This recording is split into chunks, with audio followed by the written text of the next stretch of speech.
Assalamualaikum warahmatullahi wabarakatuh.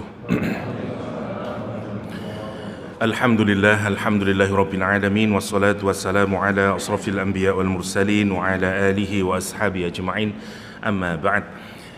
Ikhwa fillah, jamaah salat subuh yang dirahmati Allah Subhanahu wa taala. Kali ini mendekati bulan Rabiul Awal, bulan kelahiran Rasulullah sallallahu alaihi wasallam. Saya ingin membicarakan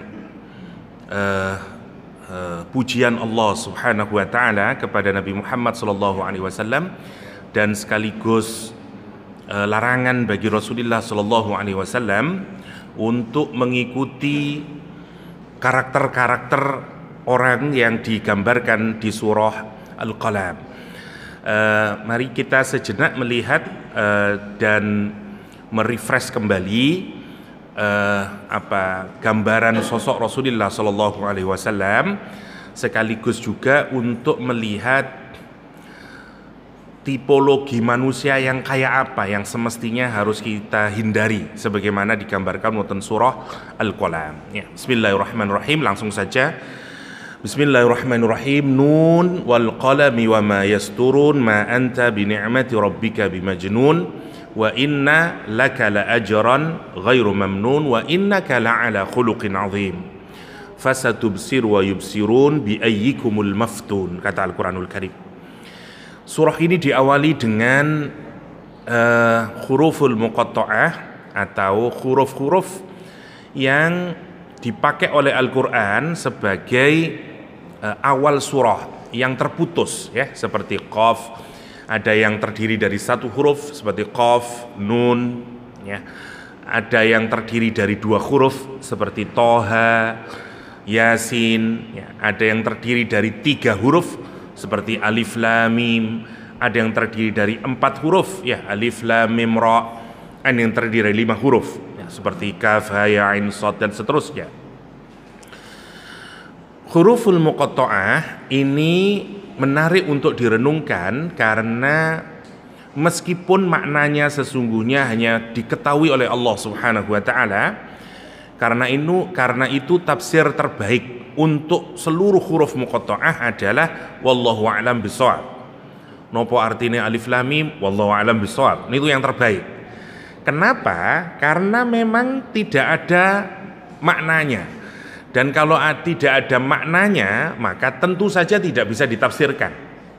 Kalau saya merangkai huruf, katakanlah N, X, C, apa maknanya? Wonten maknanya, karena bukan kata dalam bahasa Indonesia. Sesuatu yang bukan kata tentu tidak susah untuk dimaknai. Lah sama dengan qaf, nun, alif lam mim, alif lam ra, apa itu? Nggak ada maknanya, satu. Pertanyaannya kemudian, kalau tidak ada namanya, kenapa dia ada di dalam Al-Quran? Kenapa Al-Quran merekam sesuatu yang sia-sia, katakanlah? Bukan sia-sia. Yang pertama, para ulama itu hanya berusaha mencari hikmah. Kenapa kok Al-Quranul Karim banyak menggunakan huruful muqatta'ah? Yang pertama, untuk kesadaran kita bahwa kalau kita mengkaji Al-Quran, sepinter-pinter apanya kita, sehebat-hebatnya apapun kita, dalam kaitan dengan Allah Subhanahu wa taala, ilmunya Allah Subhanahu wa taala, kita ini nggak ada apa-apanya. Maka perasaan pertama yang harus hadir kalau kita ini mengkaji Al-Quranul Karim atau mengkaji surah dalam Al-Quranul Karim, hadirkan perasaan I don't know. Ana la a'rif, saya enggak tahu. Dan menjadi tidak tahu di hadapan kalimatnya Allah, di hadapan kalamullah, itu oke. Ya, jadi beda dengan buku-buku yang lain. Kalau jenengan baca buku yang lain, sikap yang harus hadir adalah kritik. Duh, ini kok bisa begini ya? Kenapa ini begini penulisnya ini? Tapi untuk berhadapan dengan Al-Quranul Karim adalah hadirkan kerendahan diri. Ya Allah, kula mboten ngertos napa-napa ya Allah. Kalau engkau mboten ngasih tahu saya nggak akan tahu apa-apa. Maka pertama kali kalau kita membaca alif lam mim, alif lam ra, qaf, yasin, toha, dan seterusnya, satu, kita ini nggak tahu bagi kita. kata hikmahnya. Saya tidak menjelaskan semuanya, terlalu panjang nanti bahasan kita, tapi para ulama hanya mengambil hikmah di balik huruful muqatta'ah. Satu untuk melemahkan orang Quraisy, macam-macam lah, termasuk ada isyarinya. Di antara isyarat atau upaya para ulama untuk mengambil makna isyarat dari huruf muqatta'ah seperti pada huruf nun, minimal ada beberapa makna. Yang pertama, nun dianggap sebagai tempat pena, inkpot, karena kalau jenengan ningali bentuknya dia seperti inkpot ya, seperti tempatnya mangsi. Kalau zaman dahulu ya, sekarang sudah tidak ada ya. Zaman dahulu kalau di pesantren atau orang-orang pelukis zaman dahulu ada tempatnya begitu, terus dikasih apalah kayak tengahnya pisang itu, pohon pisang, nanti dikeringkan, terus dikasih mangsinya nih, apa mangsi, terus tinta, nah terus dicelupakan ngeten. Nah niku tempatnya namanya nun. Pendapat pertama di kalangan para ulama, nun merujuk kepada tempat pensi, tempat tinta. Kenapa? Karena terusannya adalah kolam. Itu makna yang pertama. Sekali lagi ini mboten tafsir, hanya isyarat yang bisa digali oleh para ulama. Yang pertama. Yang kedua, nun di sini adalah laut namanya ikan haud. Nun ay al-hud, karena gambarnya di dalam surah Al-Qalam nanti kita dapati ceritanya Nabi Yunus alaihissalam yang tertelan ikan, sehingga nun itu seperti gambar dari atau seperti nama dari ikan, karena nama lain Nabi Yunus adalah Dhunnun ya, yang dimiliki oleh nun atau pemilik nun, yakni orang yang dimakan oleh ikan. Sehingga sebagian mufassir menyatakan nun adalah merujuk kepada Nabi Yunus alaihissalam, merujuk kepada Nabi Yunus alaihissalam. Wallahu a'lam, kita nggak tahu. Yang jelas Allah bersumpah dengan huruf nun. Nun, kata Allah SWT, wal qalami wa ma yasturun. Dan kolam, kolam artinya pena, tetapi pena tidak dalam pengertian kita. Jadi dengan bayangkan pena nanti pensil merek pilot ya, dan seterusnya, mboten. Kolam niku salah satu makhluknya Allah Subhanahu wa taala yang awal-awal diciptakan oleh Allah Subhanahu wa taala. Koyok nopo hakikatnya kita nggak tahu. Ngeten nggih. Kalau nurut ilmu pengetahuan, seluruh alam semesta ini dulu asalnya dari ketiadaan. Kapan munculnya? 13,8 miliar tahun yang lalu. Awalnya nggak ada apa-apa di alam raya ini, nggak ada space, nggak ada tempat, nggak ada waktu, nggak ada energi, nggak ada materi. Boten wonten napa-napa, gelap peteng dedet, boten wonten napa-napa. Itu yang disebut dengan sebelum terjadinya napa-napa nih, nggak ada apa-apa. 13,8 miliar tahun yang lalu. Tiba-tiba kemudian wonten ledakan yang sangat keras yang disebut dengan Big Bang. Wonten nurut ilmu pengetahuan. Bang. Nah, baru muncul pertama kali. Nah, ilmu pengetahuan menyatakan bahwa sampai detik hari ini mboten saged menyimpulkan kenapa kok terjadi Big Bang, siapa yang bikin Big Bang, dan seterusnya, mboten wonten jawabannya. Tetapi memang namanya ilmu pengetahuan modern hari ini, banyak para ilmuwan yang mencoba menyatakan ya memang asal dari segala sesuatu itu ketiadaan, nggak ono terus melahirkan sesuatu yang ono, meskipun itu tidak masuk akal aslinya. Lah gitu, nothingness melahirkan something niku mboten masuk akal. Tapi ngoten lah ceritane di dalam ilmu pengetahuan itu. Nanti begitu pecah sekitar berapa juta tahun berikutnya, juta tahun berikutnya muncul pertama kali meledak, makin muncul bahan pertama. Misalnya sekarang muncul energi, kali muncul waktu. Jadi waktu itu juga makhluknya Allah Subhanahu wa taala. Muncul waktu, terus masih kepisah, energinya nanti kepisah, mulai jadi proton, jadi neutron, mulai bentuk nanti jadi molekul, ketemu malih, ngoten. Terus sampai pertama kali nanti jadi bintang. yang bercahaya, ting, muncul bintang tengah alam semesta ini.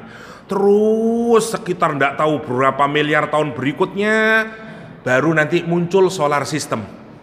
Alam raya ini muncul sistem tata surya. Mari minjem tata surya jadilah bumi.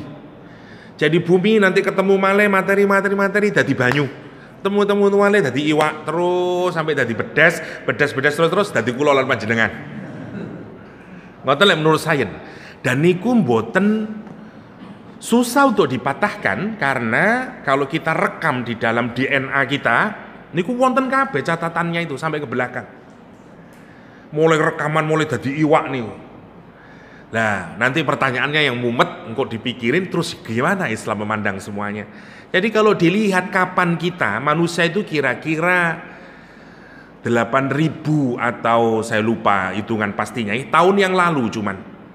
Padahal alam semesta niku menurut perhitungan 13,8 juta tahun yang lalu. Kalau jangan mikir-mikir Ustaz, dari mana nentukan begitu itu Ustaz? Koyok yo wae. Misalnya gampangane ngeten. Lek teng fisika niku namine wonten efek Doppler. Efek Doppler niku ngeten. Kita ini mengetahui sesuatu yang jauh dari suara. Lek misalnya weng lek wonten berarti waduh pun. Lek weng berarti cedek. Lah gitu. Tapi lek weng waduh guys. Nah, jadi kita bisa menentukan titik awal suatu benda dari suaranya. Oh awalnya dek gini iki, saiki soto kono iki. Lah ngoten to. Lah, langit niku menarik. Quran misalnya Masya Allah dengan pirsani Al-Quran misalnya wa idas sama urufiat. Ingatlah ketika langit niku ditinggikan terus ya Allah. Di ayat yang lain Allah menyatakan wa inna lamusi'un, dan aku yang terus meluaskannya kata Allah. Rumiyin susah memahami. Yuk nopo langit kok diluaskan terus sama Allah itu. Langit niku lek bahasa modern sakniki space lah, ruang angkasa lek sakniki. Bahasa sakniki space. Lah, maksudnya niku ngeten. Jadi kalau niki misalnya kita Indonesia, kalau bulat Indonesia teng mriki. Kalau langit itu di atas kita berarti diluaskan teng pundi? Ke atas sana. Amerika teng mriki. Jadi tiap hari kita ngencingin orang Amerika sebenarnya. Amerika di bawah kita. Kalau Amerika meluaskan langit kemana ya? Bawah. Yang di sini ke sini. Artinya meluaskan niku kados pelembungan. Kemana-mana diluaskan ngeten. Yang menarik dulu Einstein, mbahnya fisika niku, dia menganggap alam semesta niki statis. Kados bal wonten jari-jarine. Ketemu saene lah alam semesta niku. Jadi tetap mawon namanya static kosmos niku oleh Einstein. Mangke ditentang oleh banyak ahli yang sekarang berhasil menyalahkan kosmologinya Einstein. Dari mana? Enggak, ternyata kabeh benda di langit niku makin menjauh. Kados mobil mau, ngoten. Jadi makin meninggalkan terus ngeten. Jadi mekar terus ngeten. Nah, dari mana ngoreksinya? Ngetahuinya dari mana? Bukan dari suara tentu saja, tapi dari cahaya yang ditinggalkan. Semakin abang, jadi sesuatu itu apalagi kados bulan, bintang jenengan dengan itu kalau diteropong, nanti dia meninggalkan cahayanya itu. Berarti semakin dia merah semakin jauh. Dari situ kita bisa menentukan, oh itu 200 tahun yang lalu. Oh itu 1.000.000 tahun yang lalu dan seterusnya. Misalnya jenengan ngelok bintang iku 1.000.000 tahun yang lalu, oleh 20 tahun ditontok maneh loh bergeser saiki wis ndak di kono, berarti tanda dia berkembang. Benarlah orang sekarang baru ngerti maksud ayat Al-Qur'an yang menyatakan idas sama urufiat. Ya, oh langit dikembangno ngoten pancen dikembangaken ngeten terus teng pangeran. Pertanyaannya lah oleh ngembang, makanya sekarang bisa tahu oh berarti lek ngembang terus bisa diketahui napa titik awalnya. Lah ngoten to. Kados mobil tadi wonten titik awalnya. Lah titik awalnya niku 13,8 miliar tahun yang lalu. Jenengan boten wonten tas ya. Boten wonten sinten-sinten. Lah cuman jane pintere menungso zaman sakniki nih. Dia sudah bisa tahu awalnya. Cuman boten tahu opo kok moro-moro ono. Niku mawon sing garai sik dereng gelem iman niku. top-topane wong ateis sakniki, profesor biologi, pintere nyundul langit tiange, namanya Richard Dawkins. Richard Dawkins itu pinter tapi tetep percaya sing gawe opo iki ya ketiadaan. Ngotot mawon sik ketiadaan niku. Masya Allah lah dipikiri. Jadi kula mboten mikir niku nih, tapi monggo dipikiraken apa yang kaitannya nanti dengan Al-Qalam. Pengetahuan kita tentang alam semesta niki baru nggih alam semesta yang bisa kita pantau dengan teleskop niku, dengan teropong niku yang bisa kita tahu. Padahal kalau kita baca Al-Quranul Karim, makhluknya Allah niku macam-macam. Di alam semesta ini bahkan bukan hanya alam semesta ini saja, wonten kursi ini pangeran, wonten kolam, wonten lauhul mahfud, wonten arsy. Niku nek ndi maneh, kapan maneh niku mboten ngertos kula panjenengan sedaya. Makhluk terbesarnya Allah adalah arsy. Jadi bayangkan nggih, alam semesta ini atau ini dibandingkan dengan kursi ini. Jadi langit pertama, langit niku lak wonten 7 to, gampangane lek teng Al-Qur'an. Langit kedua lebih besar dari langit 1 sampai langit 7, nggih. Tapi 7 langit niki dibanding kursinya Allah mboten wonten napa-napane. Pun bayangaken kursi ngeten nggih. Mboten ngeten. Niku istilah mawon. Tapi kursi dibanding 7 langit niku seperti mangke, seperti cincin yang kita buang ke padang Sahara. Sandi gedene terus. Lah terus arsy-nya Allah di mana? Karena itu Allah mengungkapkan keagungannya dengan kalimat Rabbul Arsyil Azim. Rob pengatur arsy-nya Allah yang sangat agung. Lah saya mboten ngertos niku tase endi arsy ku, yo napa mboten ngertos, wallahu alam, kita nggak tahu Mas. Lah kula mboten badhe cerita big history niki nggih, nami menarik jane kedah napa maneh lare-lare SMP, SMA kedah ngertos napa peta sejarah kejadian alam semesta niku kersane saged mendudukkan secara tepat napa malih penciptaan, terus bagaimana evolusi dan seterusnya niku. Tapi singkatnya, salah satu makhluk Allah yang diciptakan pertama kali salah satunya adalah Al-Qalam. Allah bersumpah di ayat ini, Nun wal qalami wama yasturun. Dan pena dan apa saja yang ditulis. Yasturun dari kata satara, tapi tulis yang lengkap. Bedanya dengan kataba, kalau nulis itu pepek lengkap namanya satara. Satara, karena itu wama yasturun dan apa yang dituliskan. Ayat ini juga dibikin boten clear. Demi pena, Allah bersumpah demi pena, dan apa saja yang ditulis. Niki nopo maksudnya? Minimal para ulama wonten 3 pendapatnya berdasarkan bil ma'thur ya. 1, semua catatan kados big data, kados data banknya Allah. Nanti semua catatan, nanti begini, tahun begini, segala macam sampai per individu, kapan daun itu jatuh, segala macam, semua ditulis. Nanti pepek selesai semua tertulis diletakkan di Lauh Mahfud. Jadi ibaratnya nopo program niku. Jadi seluruh catatan kejadian yang ada di seluruh alam semesta itu namanya wama yasturun. Pendapat yang pertama. Pendapat yang kedua, wama yasturun niku catatan malaikat. Jenengan amal kados yok napa mawon ya, raqibun atid. Wonten malaikat yang tiap hari mencatat amalan kita. Napa mawon. Ya, kiraman katibin kata Al-Qur'an. Para malaikat yang mulia yang mencatat seluruh amalan perbuatan kita. Dicatat sedaya niku namine wama yasturun. Pendapat yang ketiga, kolamnya dirujukkan kepada pena dalam pengertian jenengan lan kula. Jadi semua pena yang ada di alam semesta ini yang mencatat dan menjadi ilmu. Wallahu a'lam. Mana yang paling kuat Ustaz? Tentu saja pendapat yang pertama yang paling kuat. Tapi Allah bersumpah dengan kolam, ini bagian dari rahasianya Allah SWT yang ilmu kita amat sangat sedikit. Ngeten nggih, kita ini harus belajar untuk mengakui terlalu sedikit yang kita ketahui. Ngeten untuk mudahnya. Jenengan bayangaken kali nopo maneh pun dibayangkan kali Gusti Allah, tapi untuk agar kita ini makin tunduk kepada Allah. Salah satu nama Allah adalah As-Sami', yang maha mendengar. Jenengan pikiraken, sebenarnya suara di dunia ini, di alam semesta ini banyak sangat lah gitu. Cuman kita mendengar suara itu hanya dengan bantuan telinga. Dan telinga kita niku dibatasi teng Gusti Allah.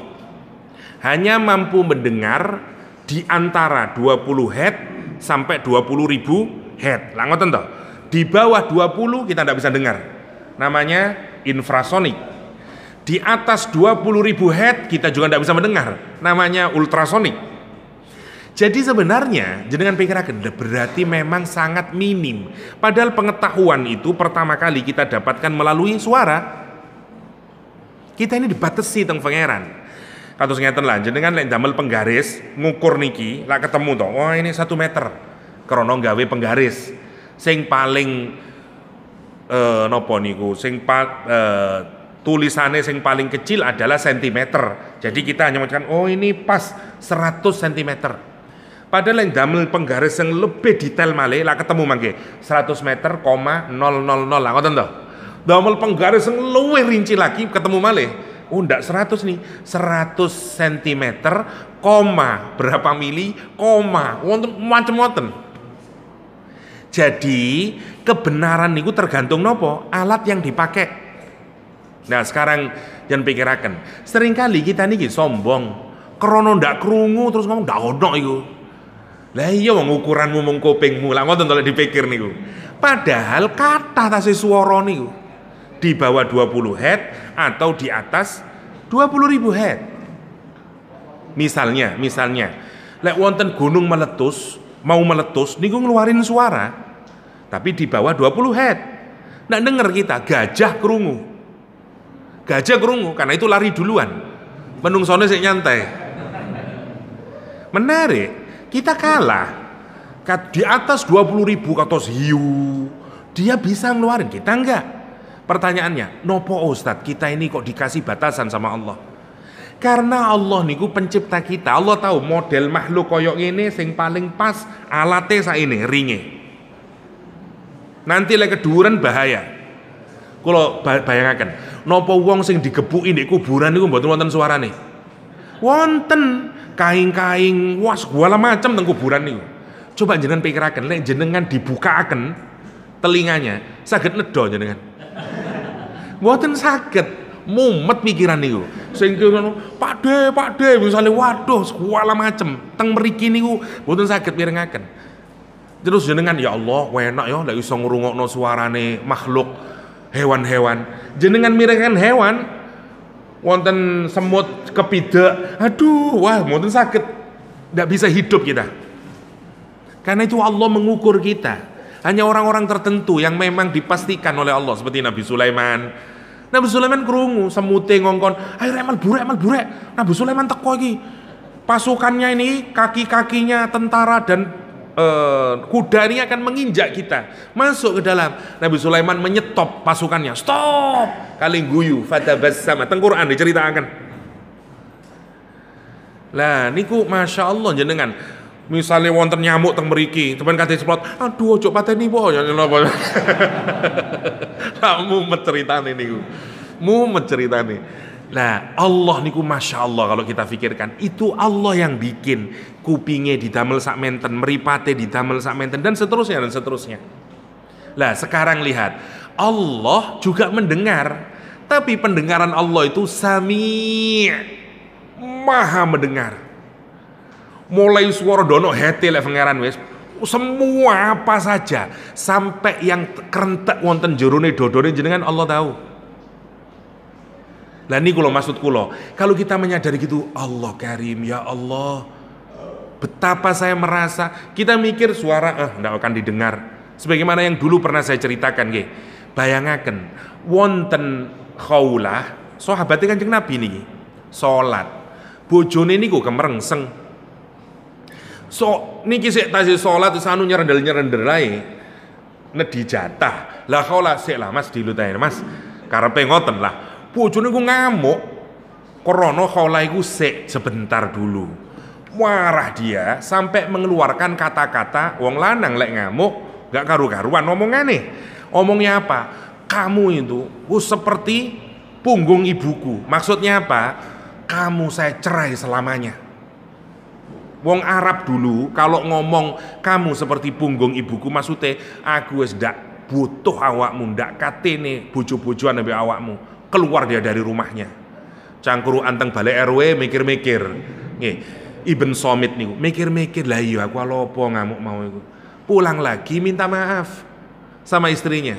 Mari minta maaf ya salah. Mari minta maaf mulai kate meluk-meluk maneh. Kate khaula, "Sik Mas. Sampean tadi sudah ngomong begitu. Saya ndak tahu apa hukumnya menurut Rasulullah sallallahu alaihi wasallam." Karena kalau menurut orang Quraisy dulu, kalau ada pernyataan begitu dari suami, itu berarti adalah cerai selama-lamanya. Aku gak ngerti, kita laporin sama Rasulullah SAW. Lapor ke Rasulullah SAW. Kata Rasulullah, ndak ada ayat yang turun. Hukumnya ngikutin hukum yang berlaku, yaitu laki-laki yang mengucapkan semacam itu berarti dia menghendaki cerai selama-lamanya. Boten terima khaula Kanjeng Nabi. Kula boten saged nerami. Lah napa? Cek enake. Bojo kula niku, ya sakniki kula niki biyen sik ayu, sakniki kula wis tuwa. Hamil berkali-kali. Lah terus kula dicerai, sapa sing kate ngawini kula? Satu. Yang kedua, saya ndak bekerja. Kalau saya sampai diceraikan selama-lamanya, dari mana saya bisa menghidupi anak-anak saya? Boten trami kula kali hukum ngeten niki ya Rasulullah. Bayangkan, ini wong wedok sing kuandel, namanya khaulah. Kata terus Kanjeng Nabi, ya mbok khaulah, hukumnya ngono tok gak ono maneh. Saya setuju dengan waos tafsir. Khaulah medal dangak teng langit khaulah niku. Jerit teng pangeran. Ya Allah. Kula nedhi keadilanmu ya Allah. Mudun surah Al-Mujadalah. Ayat pertama. Qad sami'allahu qawlan lati tujadiluka fi zawjiha wa tashtaki ila Allah wallahu yasma'u tahawurakuma. Masya Allah. Qad sami'a, sungguh mendengarkan Allah subhanahu wa ta'ala. Dengarkan apa? Perempuan yang mendebatmu Muhammad sallallahu alaihi wasallam, yang berkenaan dengan urusan dia di kamarnya tadi. Napa maksudnya? Omongi haula kali bojone sing lanang niku, sing lanang mulai ayo Dek, pangeran krungu. Dan itu direkam sama Allah. Coba jenengan pikiraken. Jenengan mosok kula lan panjenengan lah kira-kira nopo sadar bener setiap omongan kita suami dan istri, bahkan di tempat yang paling secret, yaitu dalam kamar, niku didengarkan oleh Allah Subhanahu wa taala. Kita jarang mikir ngoten lah gitu. Ya Allah, krungu kabeh niku ngomong ndak genah-genah krungu kabeh pangeran. Masya Allah lah dipikiraken. Dan sampai komplainnya kepada Rasulullah niku didengar oleh Allah Subhanahu wa taala. Karena itu Allah menyatakan qad sami Allah, malah dikasih qad. Qad niku dalam bahasa Arab sungguh-sungguh, temenan Allah mendengarkan. Masya Allah. Lah itu yang akan membuat kita, kalau kita nyadari begitu, kita menyatakan as-sami. Seringkali kita ini kalau berdoa, ya Allah, ya nopo jenengan mboten mendengarkan ta misalnya ya. Masya Allah, jenengan mau dipikiraken niku. Allah niku as-sami, mboten wonten batesane. Semua didengar oleh Allah SWT. Kita sing mboten mendengar. Kita sing mboten mendengar. Itu yang harus kita pikirkan ya. Oke, balik lagi. Nun wal qalami wama yasturun. Kita nggak tahu di hadapan ilmu Allah Subhanahu wa taala, makhluk ciptaannya Allah, ini sedikit sekali yang kita ketahui. Termasuk kolam, apa saja yang ditulis kita nggak tahu. Nanti mungkin nggak tahu berapa puluh tahun lagi kita akan mulai mengerti, memahami, ya Allah, gitu toh maksudnya, gitu toh maksudnya. Ada sekian banyak sekarang. Ya, semakin kita mendalami, semakin kita mengagumi Al-Qur'anul Karim. Kalau gambaraken setunggal mawon sing paling umum lah. Penciptaan manusia niku dugi nutfah, nggih, awale dugi kan lek Qur'an macam-macam mulai tekan tanah. Jenengan lek mikiraken penciptaan, kadang-kadang nggih memang bisa juga dikaitkan ke evolusi. Karena Nabi Adam itu dijelaskan oleh Al-Qur'an diciptakan mulai dari tanah. Tanah mawon macam-macam. Wonten tin, wonten sol-sol. Jadi nggih proses asline, cuman memang tidak didetailkan oleh Al-Qur'anul Karim.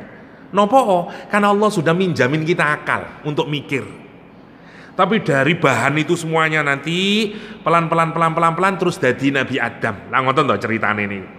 Nah, singkatnya nanti kalau jadi kita, kalau penciptaan kita beda dengan Nabi Adam. Penciptaan kita nanti karena dari Nabi Adam, dari sperma sama ovum ngumpul jadi siji namanya nutfah. Kalau jadi nutfah nanti berubah menjadi alaqah. Alaqah jadi mudghah. Kula ngomong alaqah mawon. Alaqah niku artine teng bahasa Arab 3. 1 lintah, 2 sesuatu yang gantung. Alaqah niku menggantung, mengikat, taklik. Ya, jenengan masih ingat menawi lek mboten ingat kenemenen nih. Lek nikah mesti wonten nikah taklik nggih. Biasane ngoten, wonten sing gelem maca, wonten sing mboten gelem maca. Lho kula mboten wonten ngoten ya Ustaz. Koyoke nikah di bawah tangan ngoten. Lek penghulu mesti wonten disuruh baca nih. Jika dalam 6 bulan tidak menafkahi, lah ngoten to, wonten namanya biasane ngoten. Lah taklik niku ngoten digantungaken. Nah, digantungaken. Nomor 3 maknanya adalah segumpal darah. Jadi kata alaqah di dalam bahasa Arab maknanya 3. Quran waktu itu menyatakan habis jadi nutfah, sperma kali ovum ketemu, kemudian jadi alaqah. Kita nggak ngerti apa maksudnya jadi alaqah ini. Pokoknya jadi sesuatu yang menggantung. Kapan kita mengapresiasi? Ketika baru setelah ilmu pengetahuan kali ini menjelaskan bagaimana proses kejadian kita. Ovum kali sperma, lepun kepanggih dari nutfah, mangke nempel di dinding rahim. Usia 15 hari atau di bawahnya, jenengan nanti lihat bentuknya niku persis bentuk lintah. Kita ini bisa geleng-geleng terus, shadaqallahul azim. Jadi persis seperti lintah bentuknya. Bahkan saukur-ukurane persis lintah yang masih kecil seperti lintah. Dan yang menarik, lintah niku uripe ana apa carane nedone? Menghisap darah, saking the blood. Dia menghisap darah. Dan yang menarik, waktu kita di usia semacam itu, yang masih berupa alaqah, cara kita untuk bertahan hidup adalah ngisep darah dari dinding rahim ini. Jadi, kenapa Allah menyatakan alaqah? Karena Allah itu yang tahu, engko bentukmu koyo ngene, makanya koyo alaqah, makanya dan seterusnya. Ngambil darahnya. Dan memang nempel di dinding rahim. Karena itu disebut dengan alaqah, karena nempel. Ya, karena nempel. Dan porsi terbesar dari diri kita saat itu adalah berbentuk gumpalan darah. Karena itu disebut dengan alaqah. Coba sekarang, lek jenengan terus maos ngoten, terus memahami faja'alna, terus menyatakan nutfatan fakhalaqnal misalnya nutfata alaqatan, kita menyatakan ya Allah, betapa agungnya Engkau ya Allah, sampai bisa menjelaskan in detail kayak begitu itu. Karena Allah Subhanahu wa taala. Karena Allah Subhanahu wa taala. Itu yang menarik untuk kita pikirkan sedikit nih. Jadi berhubungan dengan kados ngeten nih, ares, kursi, kolam, kita nggak tahu. Wallahu a'lam. Karena itu hatta para ulama juga menduga-duga, memperkirakan nopo nih. Lah ada 3 pendapat itu. Kita lanjutkan dulu. Wal qalami mimma yasturun ma anta bi ni'mati rabbika bimajnun. Ma anta, tidaklah engkau Muhammad bi ni'mati rabbika, dengan nikmat dari Rabbmu, berupa nopo? Berupa nubuah, diangkat Rasulullah jadi nabi, diberi Al-Qur'anul Karim Rasulullah SAW. Bimajnun, awakmu kesebaban krono oleh nikmat niki, disebabkan engkau mendapatkan Al-Quran, disebabkan engkau diangkat menjadi nabi, itu bukan merupakan kegilaan. Ngeten maksudnya. Kita ini sering merasa menjadi nabi itu mudah. Jenengan pikiraken, misalnya jenengan diangkat jadi nabi, misalnya bendino pun 40 tahun jadi jamaah Masjid Citra Harmoni. Tiba-tiba mau dalu jam 2 pagi datang malaikat Jibril mampir di kamar jenengan. Terus ngomong, Pak Darsono, kamu sekarang menjadi nabi nomor 26. Misalnya nanti mulai sholat subuh setelah sholat maju ke depan di depan masjid, terus ngomong bahwa aku adalah nabi yang diutus oleh Tuhan. Jibril datang di kamarku dan aku adalah nabi nomor ke-26. Kula tanglet. Lek Pak Darsono berani ngomong ngoten, kinten-kinten jamaah Citra Harmoni ngarani napa Pak Darsono? Tepat. Salah mangan napa Pak Darsono niku ngoten to. Untal obat keliru kados selang ngoten to. Jadi boten gampang ngaku nabi nih. Satu, dia sendiri juga harus yakin aku nabi. Dipikir gampang ngaku nabi niku. Wabot. Walaupun ngaku nabi, ngaku dokter tapi ndak iso nyuntik lamun abot to. Aku jarine wong-wong dokter tapi aku wedi ya Pak, ya napa Pak? Mun saged. Apalagi ngaku jadi nabi. Makanya nabi itu pertama kali ketemu malaikat Jibril mawon niku bingung, takut, apa niki jin, apa dan seterusnya. Tapi maksud kula ngeten. Jadi itu butuh kekuatan diri sendiri dulu, dikuatkan dulu. Padahal semua jalan yang menunjukkan bahwa Nabi Muhammad itu layak jadi nabi pun disiapakan teng pangeran. Bahkan harus 40 tahun dulu. Bayangkan mulai umur 0 sampai 40 tahun belum pernah bohong satu kali pun. Muhammad sallallahu alaihi wasallam. Sebelum diangkat jadi nabi niku lho. Lain jenengan ngaku jadi nabi, wong wis ndak percaya. Alah kon wingi goronya ngaku nabi lah ngoten to. Pun ilang pun.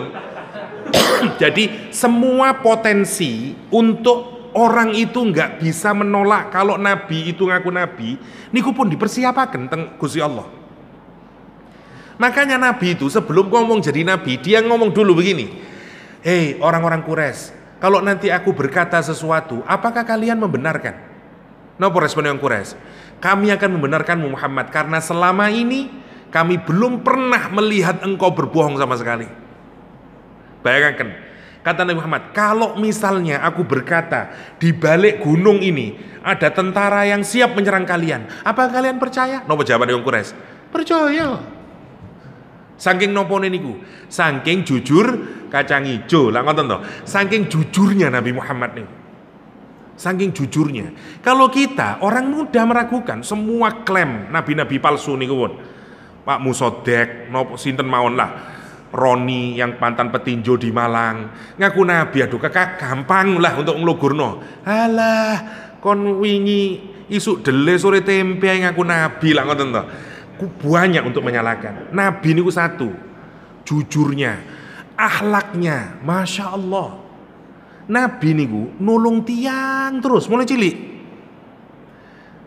sampai Khadijah niku begitu Nabi Muhammad ragu, saya takut jangan-jangan yang datang kepadaku niku bukan malaikat Jibril sebagaimana yang datang kepada Musa, menggigil Rasulullah. Sinten sing ngelem-ngelem? Khadijah. Apa kata Khadijah? Demi Allah, ndak akan datang jin atau setan kepadamu karena aku tahu engkau itu orang yang sangat baik. Engkau nolongin para janda, engkau nolongin anak-anak yatim. Gak mungkinlah orang sebaik kamu didatangin makhluk yang buruk. Niku sinten sing ngomong ngoten niku? Bojone dhewe. Khadijah. Ngeten nggih. Penilaian sing paling susah tentang kebaikan kita itu didapatkan dari siapa? Istri kita.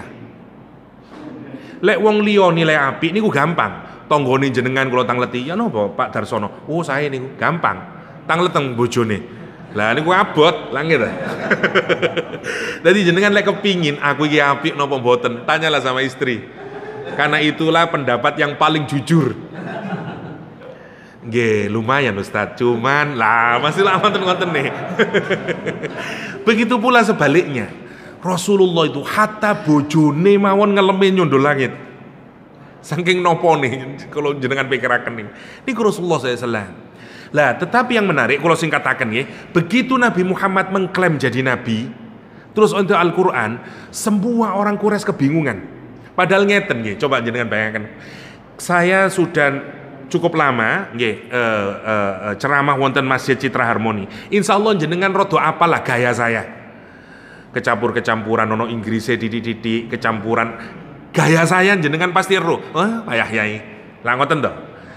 Nabi Muhammad itu 40 tahun ngempal kali wong kados ngeten niku. Lah wis ngerti toh gaya ngomongnya dan seterusnya. Tiba-tiba Nabi Muhammad ngomong sesuatu yang di luar kebiasaannya. Contoh ya, contoh. Kalau orang Malang ngomong ketahuan, wonten ya ta, genok misalnya oh Malang ya. Peh, cek api oh Kediri, atau Blitar nih, lah ngoten toh. Wonten karakternya. Kalau orang timur sana Probolinggo, Pasuruan, wonten anu api temen ta?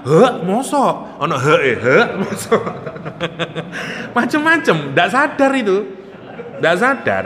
Lah, monggo dipikiraken. Nabi Muhammad niku 40 tahun ngumpul kali wong Quraisy. Tiba-tiba ngomong Iqra bismi rabbikal ladzi khalaq. Ngomong apa iki? Boten gayane Nabi Muhammad. Susunannya boten susunan kalimat Nabi Muhammad. Terlalu indah. Karena itu bingung wong Quraisy.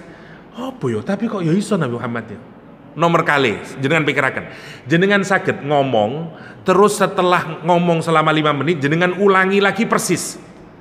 Lek wonten sing miso teng mriki, kula paringi yatra, nggih, 100 rupiah. Misalnya, mboten saged, kula kok ngene, Ustaz coba diulangi lagi ceramah tadi dari awal. Ya mboten saged kula, mesti berubah semuanya, lah gitu. Bayangin Nabi Muhammad itu, turun Iqra bismi rabbikal ladzi khalaq. Mari 5 menit, coba diulang lagi. Iqra bismi rabbikal ladzi khalaq. Ndak berubah, ndak ditambahi even 1 huruf. Itu sebenarnya sudah jadi bukti ini pasti wahyu. Jenengan saged ngomong nopo mawon lah. Jenengan dan kula saged iku lak cuman Pancasila toh. Selain Pancasila mboten saged ngulangi, lah gitu. Mboten saged. Pancasila insyaallah saged lah, tapi selain itu mboten saged. Lah, bayangin apalagi turunnya niku mboten kesatuan 23 tahun mudune niku. Kok yo ndak keliru ya. Sing biyen niku dadi wawu, sing terus iki dadi tak. Lah ngoten to mestine. Sopo sing ngoten niku? Jadi cara mikir damel akal, orang itu mestinya semua potensi untuk menolak Nabi Muhammad niku ben ditutup teng pangeran. Kalau orang mau menggunakan akalnya, ngoten asline. Tapi dasar uang niku mboten purun teng Nabi Muhammad, ditolak Nabi Muhammad. Kan itu mereka bikin asumsi-asumsi kepada Nabi Muhammad. Siji, Muhammad gendeng. Kedanan Muhammad wis edan kaya majnun nomor 1, nomor 2 kena sihir. Muhammad itu tukang sihir. Nomor 3, Muhammad itu dukun. Bingung oleh ngarani. Kenapa? Biasanya orang yang ngomong kayak begini nih kayak mantra. Tapi mantra ndak ada maknanya. Oh, kalau begitu syair lah. Tapi syair nih, gue lihat teng Arab wonten pakeme. Seperti ada gula, ada semut, sholat duha kok pakai kunut misalnya ya. Itu ada pakemnya ngoten. Lah, Quran niku tidak mengikuti pakem syair Arab.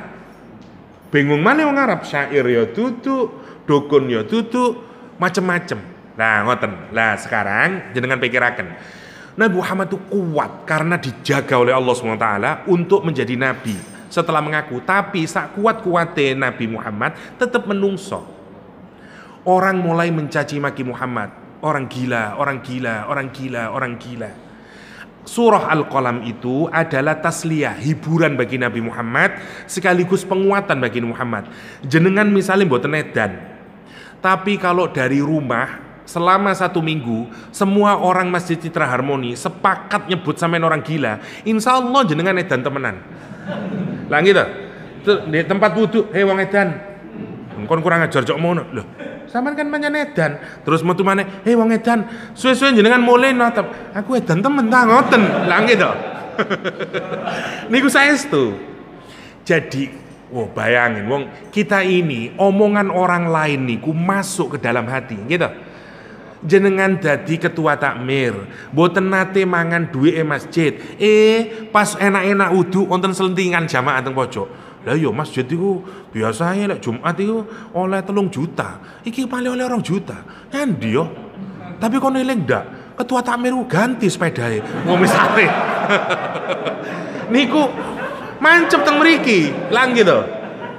Wah, stres mangke wudhu maneh krungu maneh. Oh genep seminggu, insyaallah kula wis ndak takmir-takmiran lah ngoten to. Niku saestu. omongan orang niku berat teng hati niku. Ngoten. Sekarang bayangin, Nabi Muhammad itu didukung sinten? Mboten wonten pendukungnya. Awal-awal cuman Khadijah, Abu Bakar, kuwabe wong gendeng edan. Allah butuh menguatkan Nabi. Ngoten. Karena itu ayat ini turun, ma anta bi ni'mati rabbika bimajnun. Enggak Muhammad. Masih wong kabeh ngarani awakmu gendeng krana kesebaban menjadi nabi, mendapatkan Al-Qur'an. Kamu tidak gila. Kamu bukan orang majnun. Majnun itu kejinen aslinya. Majnun dari kata jin. Majnun yang kena jin, orang yang poses jin. Tapi jenengan pikiraken, saking ngarani apa duduk wong normal iki, krana omongane aneh. Tapi lek jin, wonten wong kena jin omongane bisa didengarkan. Enggak ada. Itu sebenarnya omongan orang Quraisy mensifati Nabi juga tidak benar. Sama, niku pentingnya omongan nggih. Karena itu kita harus jaga omongan kita. Dan kadang-kadang kalau ada orang, kadang-kadang profesi kados psikolog, kados nopo, yang dibutuhkan cuman ngasih positif mawon. Aku ngene mbak, dikenek-kenek no mbak anu ngene-ngene. Iya, sing sabar wis. Ngoten tok niku bagi orang yang sedang mengalami kados ngoten, niku seneng teng ati. Alhamdulillah, padahal jenengan nggih mboten ngeki napa-napa. Tenggrione jenengan wah aku duelekno ngene. Iya, ya, sing sabar ae, Cak. Dir gelem ngrungokaken.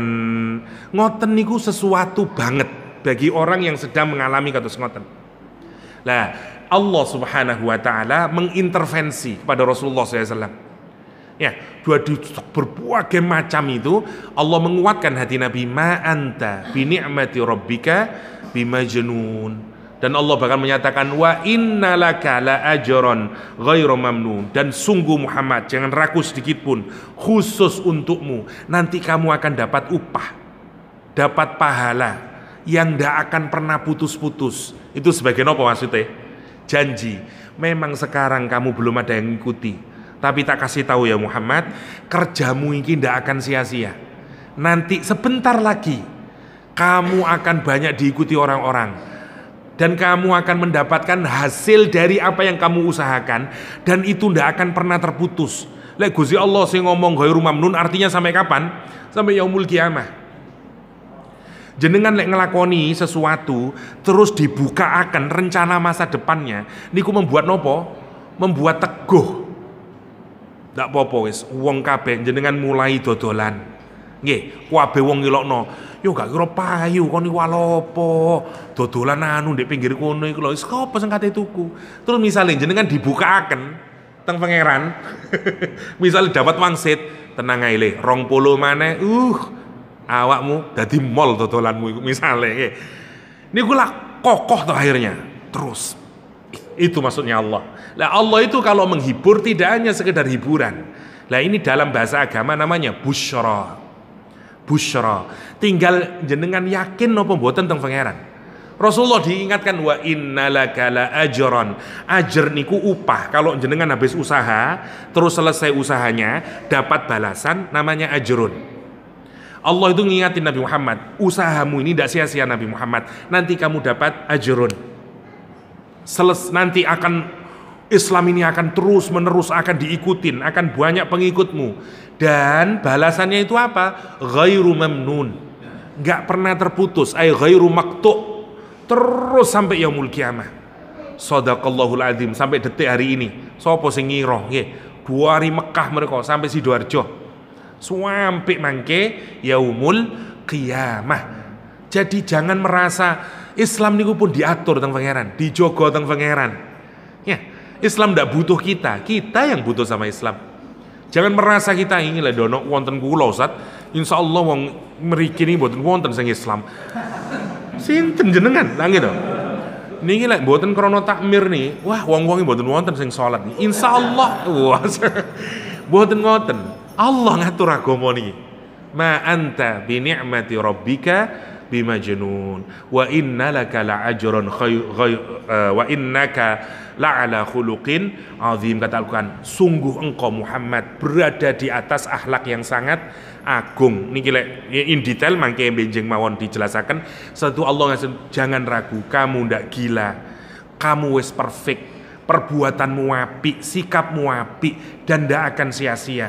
Nanti kamu akan mendapatkan kesuksesan gini. Itu dikuatkan oleh Rasulullah Shallallahu Alaihi Wasallam. Apa hikmahnya buat kita? Satu, semuanya itu pun diatur tentang pangeran. Allah melihat usaha kita. Tugas kita itu hanyalah dengan meneladani Rasulullah SAW, lakukan nopo mawon yang terbaik, eling Gusti Allah, insya Allah mboten wonten sing sia-sia. Meskipun mungkin semua orang akan mencaci maki kita. Nomor satu. Nomor dua, semua perbuatan yang baik mesti wonten mawon ingkang mboten remen. Mesti niku. Kula ndamel pondok macem-macem sing tangga ngene masyaallah, wonten tangga situk niku ngerepoti ini masalah ibu kula nganti nangis. Sakniki anake dilebetaken teng pondok. Coba bayangaken. Kula sampe mikir, ya Allah, diwali atine teng pangeran. Ya, kula wingi ngechat kapan dinten niku piyambake marane.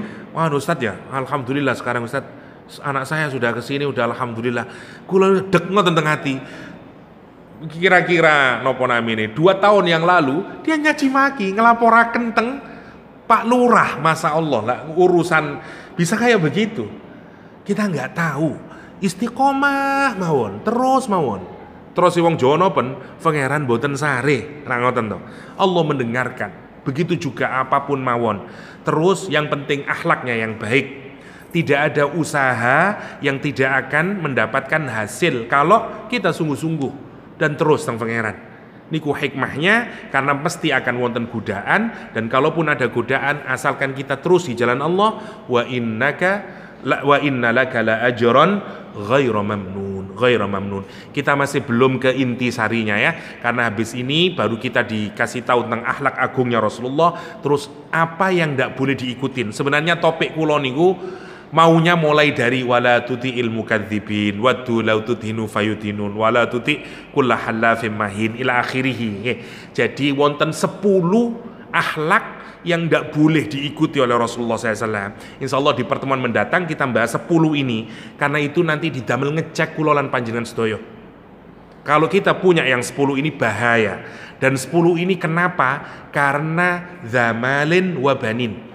Karena orang memiliki harta dan memiliki kedudukan, kekuasaan, wonten efeke 10 penyakit. Nah, nanti dikasih resep juga oleh pangeran, kalau punya penyakit ini resepnya bagaimana untuk bisa keluar. Dikasih 3 resepnya nanti.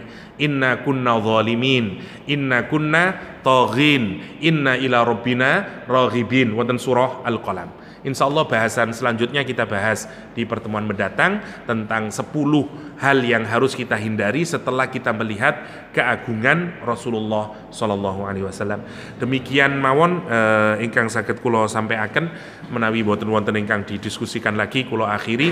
Mugi-mugi wonten manfaatipun dan semoga kita dipastikan bisa menjadi orang-orang yang bisa meneladani sunnah Rasulullah Sallallahu Alaihi Wasallam, dan kelak kita semuanya mendapatkan syafaat al-uzma min Rasulillah sallallahu alaihi wasallam. Adanallahu yakum ajma'in wa sallallahu ala nabiyyina Muhammadin wa alihi wasallam wa akhiru da'wana anil hamdulillahi rabbil alamin. Subhanakallahumma wa bihamdik asyhadu an la ilaha illa anta astaghfiruka wa atubu ilaik. Assalamualaikum warahmatullahi wabarakatuh.